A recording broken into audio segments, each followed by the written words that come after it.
Okay, hello and welcome to a new episode of Ektron Developer Office Hours.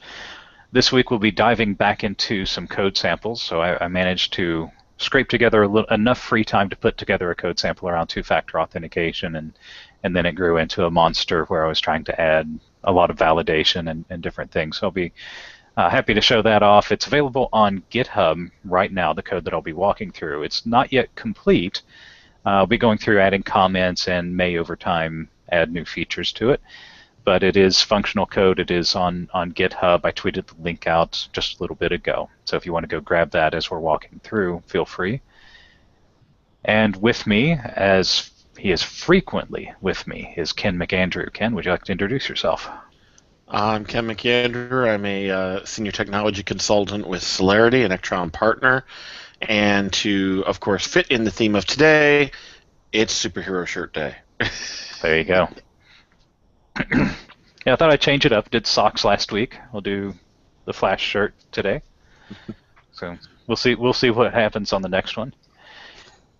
And I did not do the name parody on purpose, but we also have Kenny Gutierrez. Kenny. Yeah, the all Ken edition. Yeah. Kenny Gutierrez. I'm a web developer with Behringer. We're, I guess you'd say, heavy Ektron user for the past 7 years or so. So yeah, and keeping with the Ken theme, my son's middle name is Kenneth, so we're gonna fit in. My dad's name is Kenneth, so we're good. Good You company qualify. with Kens, right? So, if anybody has any questions, we're going to be talking about the demo, of course, that I've been talking about on Twitter, and shared some screenshots from that, which I hope was a little bit enticing for some people, but just anything security related. So Ken, maybe what you've done for clients, Kenny, whatever you guys are doing there at Behringer. And we're just going to stick with that theme as a carryover from last week and talk about security online. And if you have any questions about the topic of the day or just questions about web development in general, whether it's Ektron or not, feel free to reach out via Twitter using the hashtag EktronOH for Ektron Office Hours. And so I suppose with that, I'll hand the watch over to Ken to keep an eye on Twitter, see if we do get any questions, because I'm about to share my screen. Well, I always do. Through the demo. That's why I named you. I know that's your habit.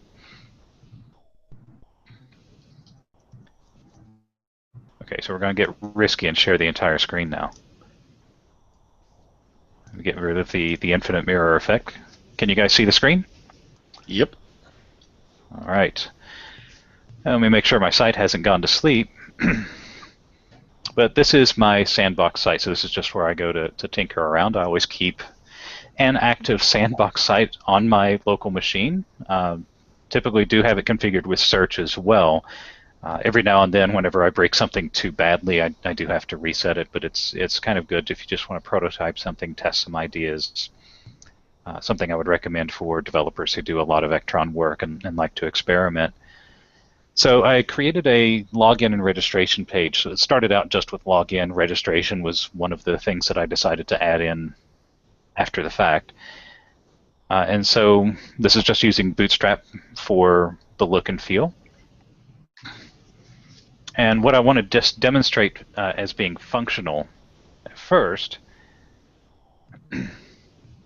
is the two-factor authentication piece, just to show it working, and then we'll dive into actually looking behind the scenes at the code and what exactly is going on there.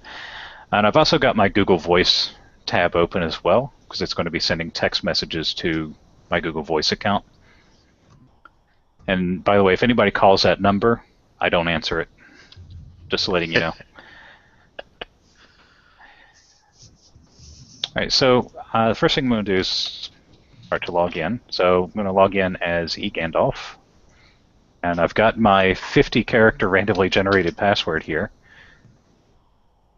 Arbitrarily set the password field to 50 characters to see if it would work, and it did, so it was great. So something else I added in is the ability to show or hide the password. That is becoming fairly popular. Have you guys been seeing that around? Yeah, I think Internet Explorer, I think it is, or maybe it's Chrome. They have like a little icon that looks like it looks like a Wi-Fi icon, but you click on it, and it'll actually like show you your password. Yeah. It's kind of nice. It's being touted by Luke Wroblewski quite a bit. I think he recommends, as you said, not hiding it as the default. But I prefer to hide by default. But I think especially with something like a password and confirm field, it's not confirming and you just want to see what's wrong rather than retyping everything, it'd definitely be handy. Yeah. But hide by default. Click the login button. This is going to do a post back, and we'll get into exactly what this is doing. So felt my phone just buzz in my pocket. I'll go over to my Google Voice account, check for my unread messages. So I'm using Twilio for this. Twilio is basically, messaging and phone calls as a service, communication as a service. It's very handy for that. That's not all that they do, but it's very handy, and it's something that if you've got a client looking for it, I can recommend, because the APIs are just immensely easy to use. It's just to pull into your project from NuGet and start running away with it, and I'll show you what that looks like. So I've got a randomly generated code that actually gets stored inside of the membership user as a custom property. It's a hidden property. We'll see that same code here. Because it's a hidden property, if you're using something like Ektron's legacy membership control, then it's not going to show up there. You could take it even further and encrypt that value or otherwise obfuscate it if you wanted to, just storing it plain text so we can see it there.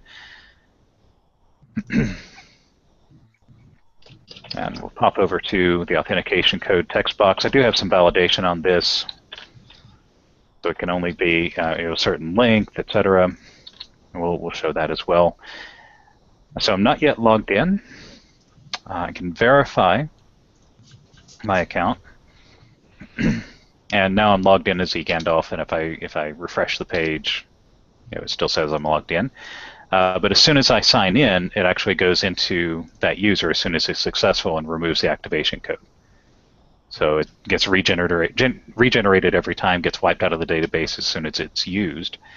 And it also sets a timer when it generates the code and adds it to the user profile. A timer gets set so the code gets wiped out 30 minutes after it gets set if it's not used.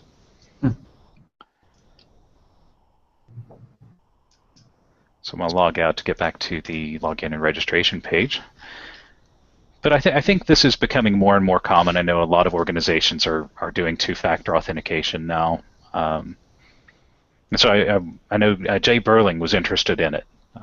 And I tried to get him on for today during the demo. He wasn't able to make it back to his office in time.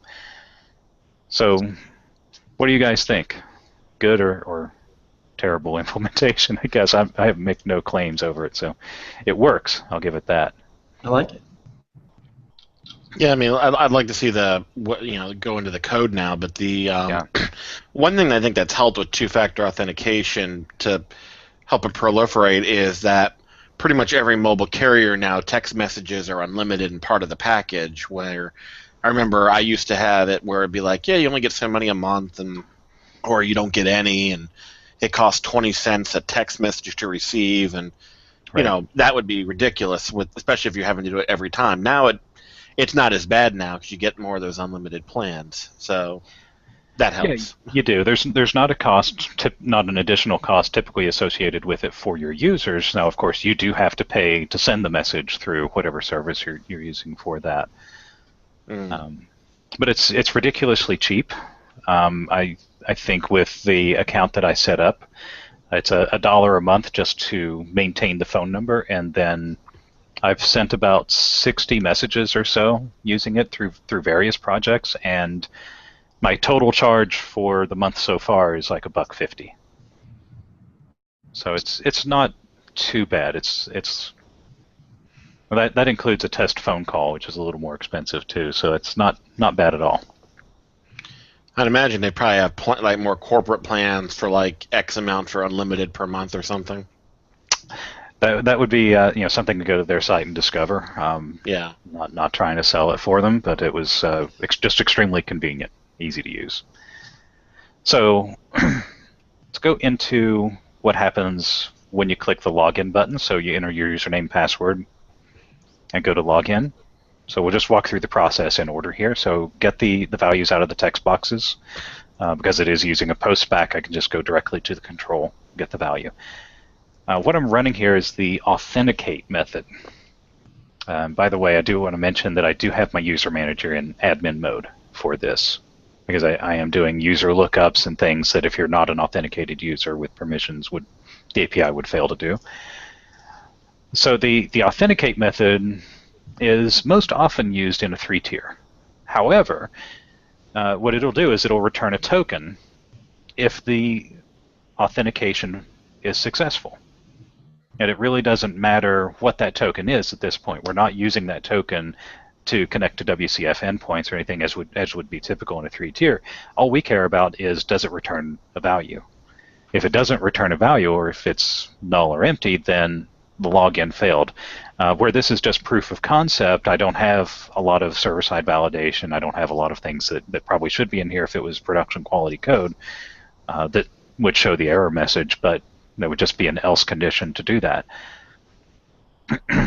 So if it returns a token at all, then the authentication was successful, which is all we really care about. Then I have a method to get user by username using a criteria object to get that user, because the authenticate just returns a string token. It doesn't actually return a user data object, so I have to have my own method to get the user. Make sure that the user still exists, which we can assume, but I don't like to make those assumptions. Get a random code. So we go down here. It's just the next math random number between 100,000 and 99999. So 6-digit code, guaranteed to be 6 digits because there are no leading zeros. I don't have to worry about that. So I think that's a wide enough range, about 900,000 numbers. Set the code for the user, which is just setting that in the custom property. So I'm sending the user data over and the code, storing that code in the custom property and updating the user. And then set the clear code timeout. So for this, I created my own class object that inherits the base timer. This will not persist through an app pool recycle. So if you are recycling your app pool often, if you're worried that may hit in between, then this code will actually fail. You'll have to do something that is a bit more safe around that. So it's not foolproof, but it does set the precedent that it can be done. There are ways to use a tool like Quartz and have it persist its timed events through an app pool recycle. But that was a bit above and beyond this demo. But the reason that I created my own timer here was so that I could add one property for the user ID. So when I create a timer, I create it using my own class, and it's a 30-minute timer, 30 times 60 times 1,000. Whatever that number is, it's 30 minutes represented in milliseconds. Set the timer to not auto-reset, otherwise it'll do it every 30 minutes, repeated. And then all you have to do is set the event that you want it to fire and enable it to actually start the timer. So the event that it fires is timer elapsed. So I get the sender object is my timer with the user ID. Get the user ID, update the properties to put an empty string into that activation code, and then disable the timer and dispose of it. So that's where the timeout gets set. And then we send the code to the user. So instead of passing the entire user object, I am just getting the mobile phone out of custom properties where that's being stored. And this, Ken, is where the Twilio code comes in. What I did not post to GitHub is I have my settings for Twilio stored inside the application.config. Mm-hmm. So the Twilio number is the number that I'm leasing from Twilio, and then you have to have the SID and token actually communicate with their APIs. So you create a new client, send message. This is the source number, so the Twilio number, the destination number, so this is who I'm sending the text to, and then the message that I want to send them. So your sandbox verification code is sandbox just being the name of my site, my local sandbox, and send them the code. And make sure that there are no errors being returned. If there are, then log them to the event log.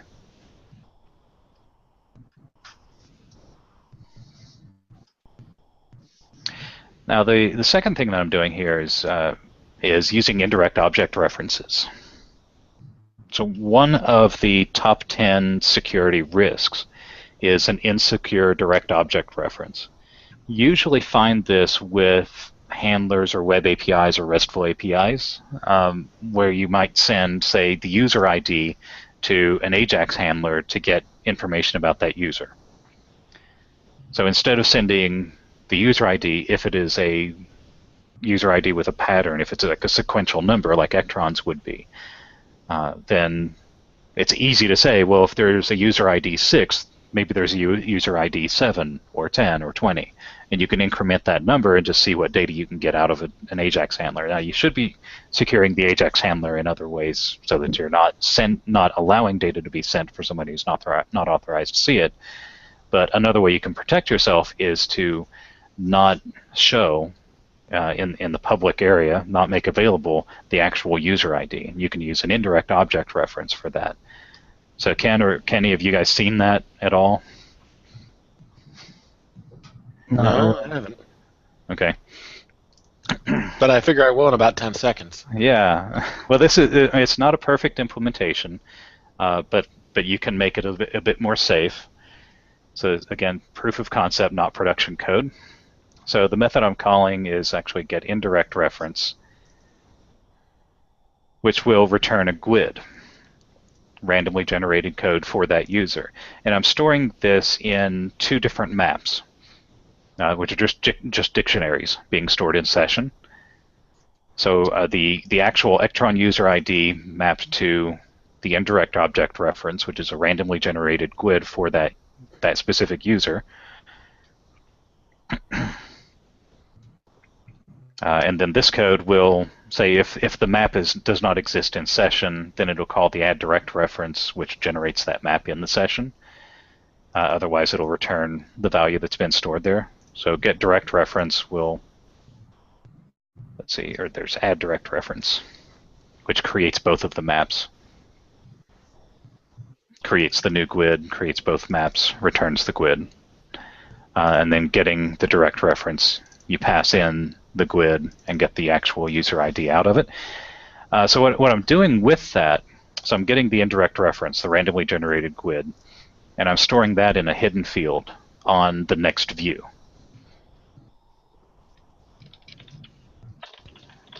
Let me get my password back. Rather than storing the user ID somewhere in this view, or rather than storing the user ID in session, because it could go a number of different ways, I'm actually just outputting it to a hidden field. You can do whatever you want with it in your own, store it in a cookie or whatever. But if I inspect this, then there'll actually be a hidden field here that gets resubmitted to my code that has that GUID value generated for the user.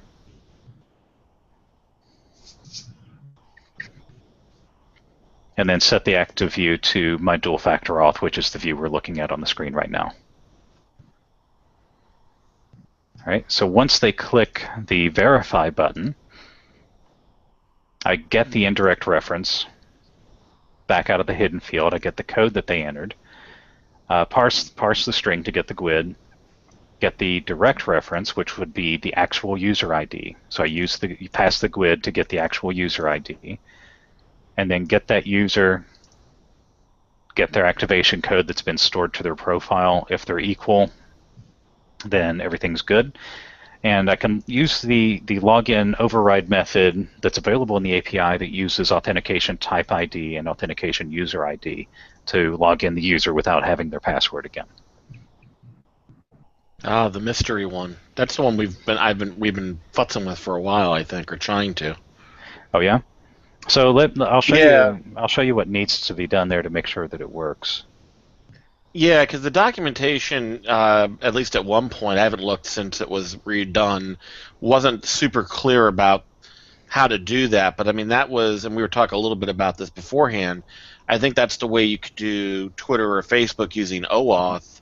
Hmm. And if you generate a new project in Visual Studio now, and you tell it to like do authentication, it'll actually generate stub methods for you to do OAuth. I think for Twitter, Facebook, maybe for Google, but I'm not sure about that. But some of the bigger OAuth partners. So using this login, I think it may not be not necessarily two-factor, but this would be kind of the other part of it you would need to log the Ektron.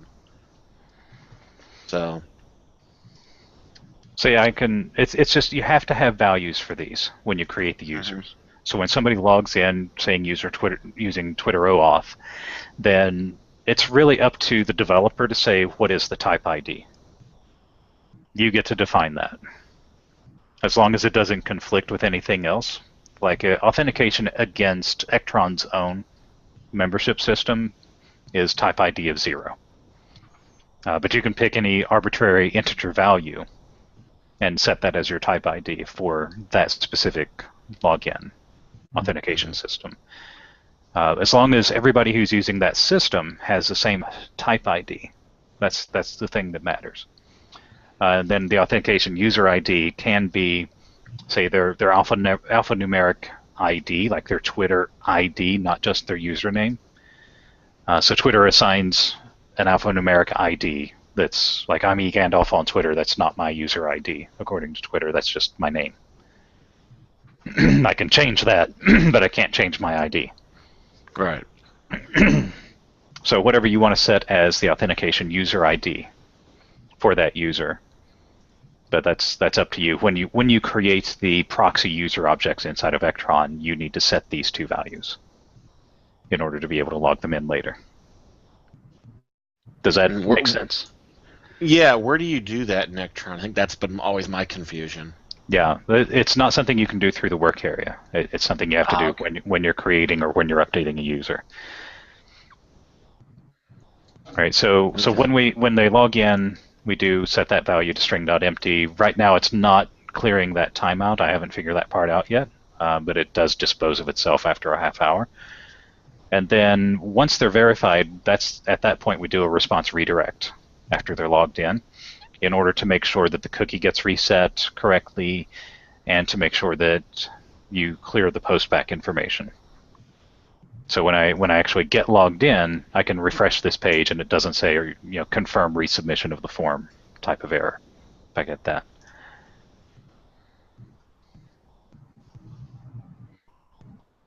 Okay, I think we went through all of the methods there except for registration. Since we were on the topic, Ken, these are the two lines that are relevant there.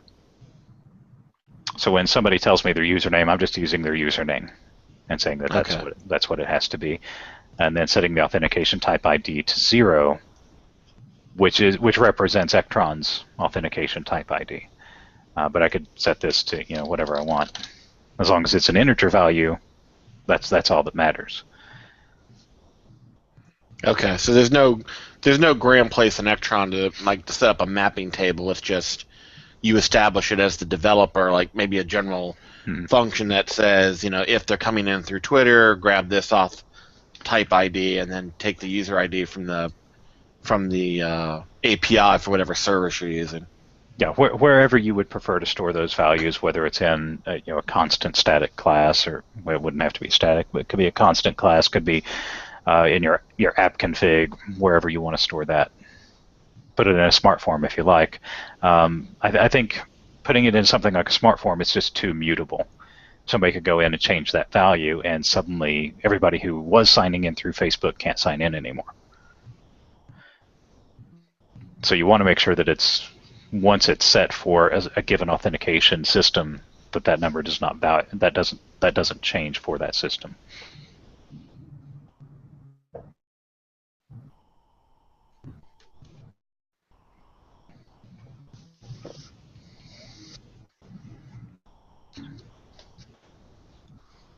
on some of your banking sites, you tend to see these messages about, we see you're logging in from a device you haven't logged in before. Any thoughts or ideas about that aspect of it?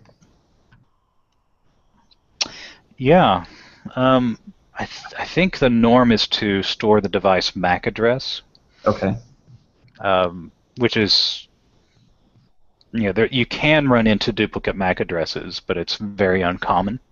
So it's typically considered safe. But you could store that into a custom property, as I'm doing on the users here. However, what I would worry about is if they use lots and lots of devices to log in, then you could actually hit the upper limit of how many device MAC addresses you could store in that. So you might want to go with something else like a smart form that's tied to that user. Like you put the smart form ID in a custom property, but you store the values inside the smart form. Makes it a little more complex, but you can grow that to a large number of MAC addresses and would be less likely to create an issue for you in the future. Right.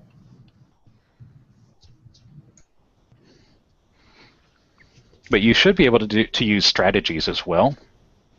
So obviously I could still go to /workarea/login.aspx and just log in without an authentication code. So you can create strategies to say on before login to do validation checks to make sure that even if somebody encounters a login control on the site, that they're not able to log in using that control.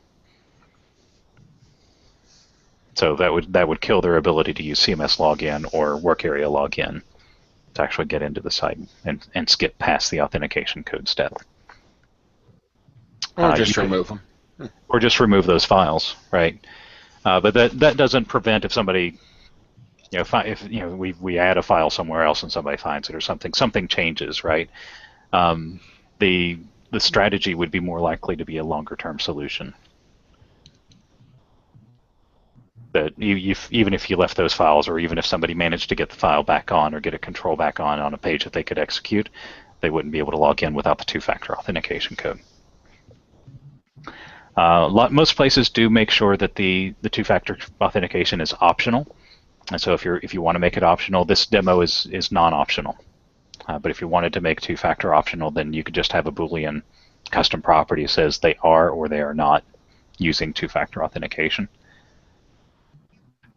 and process accordingly.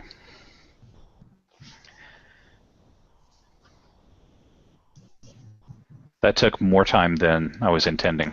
All right, so I do think that this would be useful in financial arenas. Kenny, maybe not yours because I don't know that you've got the user use cases Right.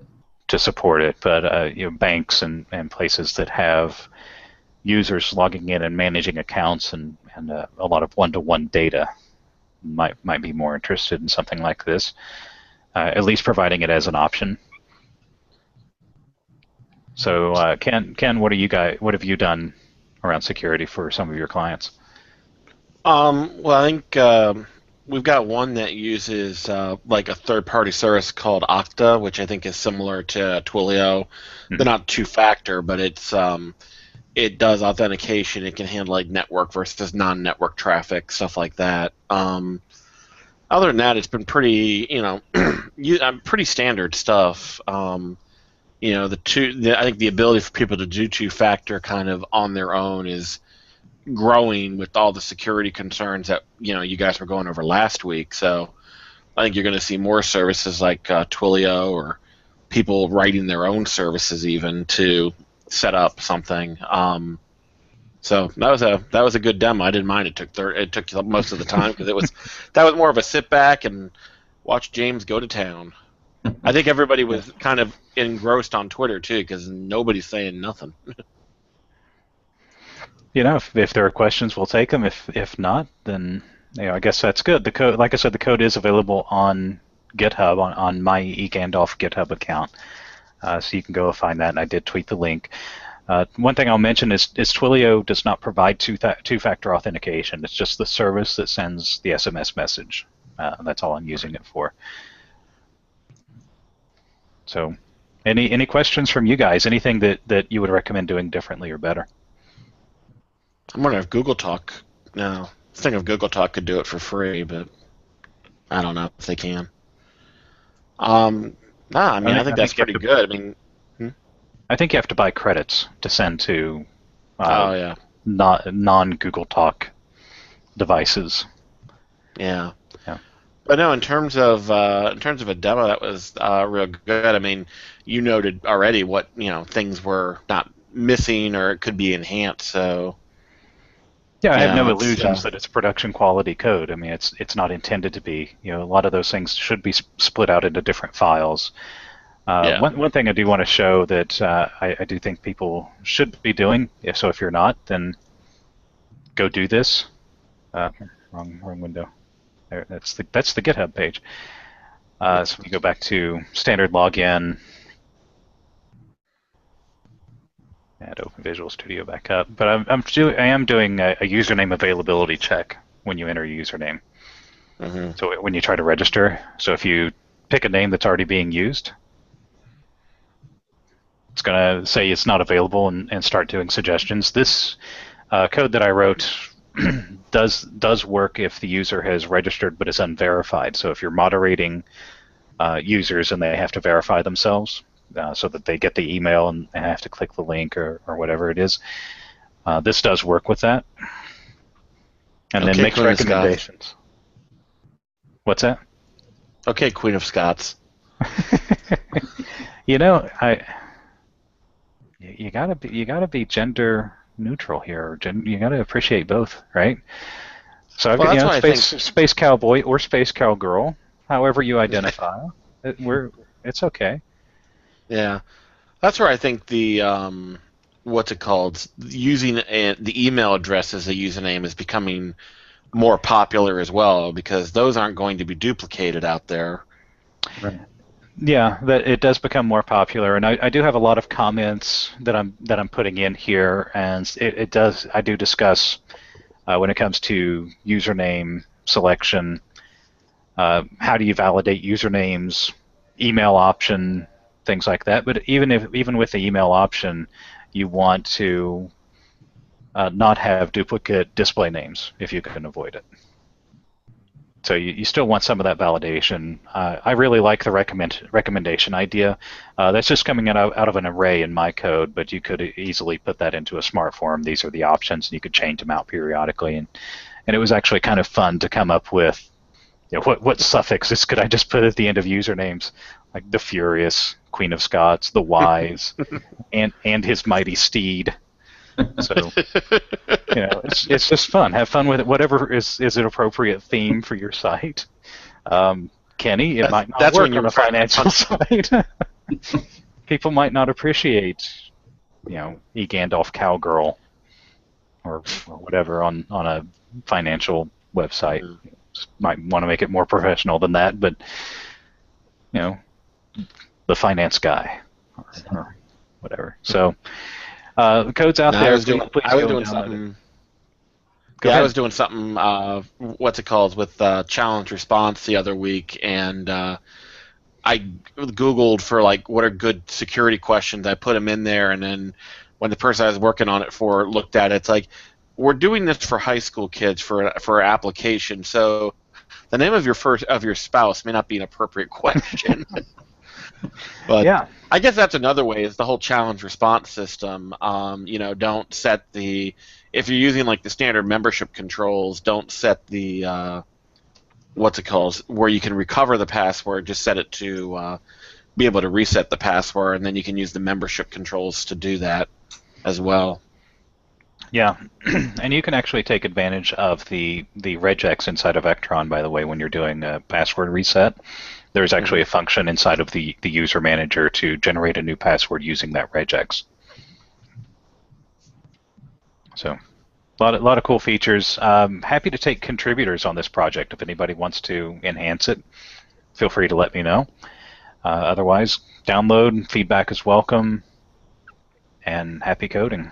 And thank you, Ken and Kenny, for joining. Always a pleasure to have you on. Sorry I dominated the call more than I expected to.